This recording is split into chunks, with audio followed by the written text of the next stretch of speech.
Conservative Party whips threatened rebels with a vote of no confidence in the Prime Minister and a general election in order to push through a vital bill, a Tory MP has claimed, as she called for a cross-party government of national unity to be brought in to handle Brexit. Anna Soubry said the whipping operation during Brexit votes in the Commons on Tuesday evening was an appalling spectacle and Theresa May had lost control of the party.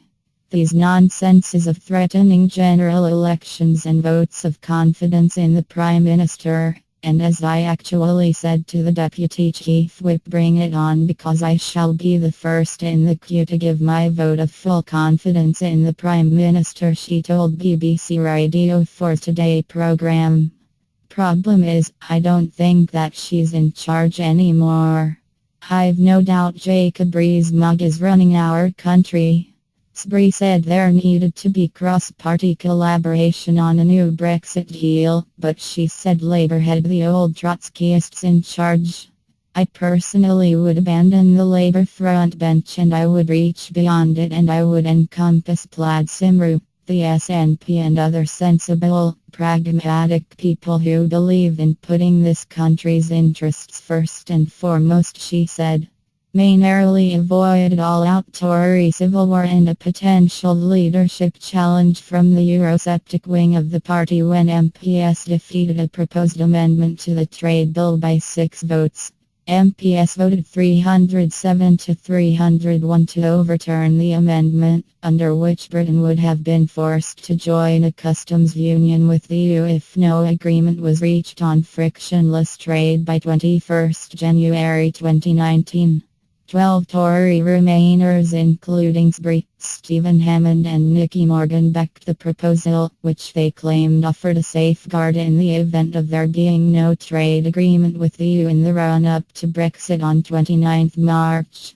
Tory Remainers argued their proposal was exactly in line with the government's Brexit white paper.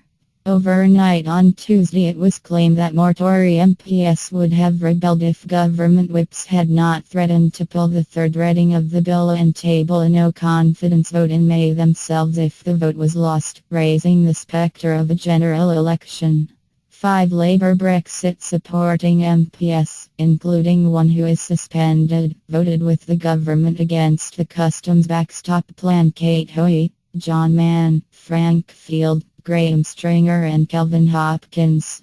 Earlier, May suffered an unexpected defeat when MPs backed calls for the UK to remain under EU medicines regulation.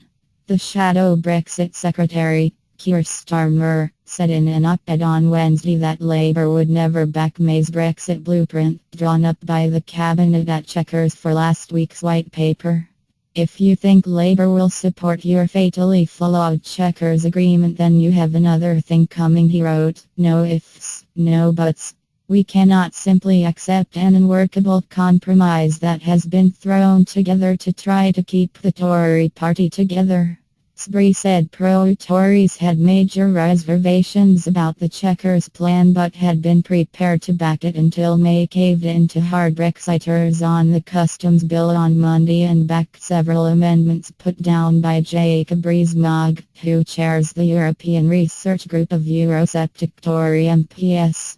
We had a grotesque spectacle on Monday whereby the government actually whipped its own members of parliament to support amendments deliberately designed to wreck that very pragmatic white paper, Soubry said. So now it is in tatters and they know that. The senior Tory Nicholas Soames has previously mooted the idea of a national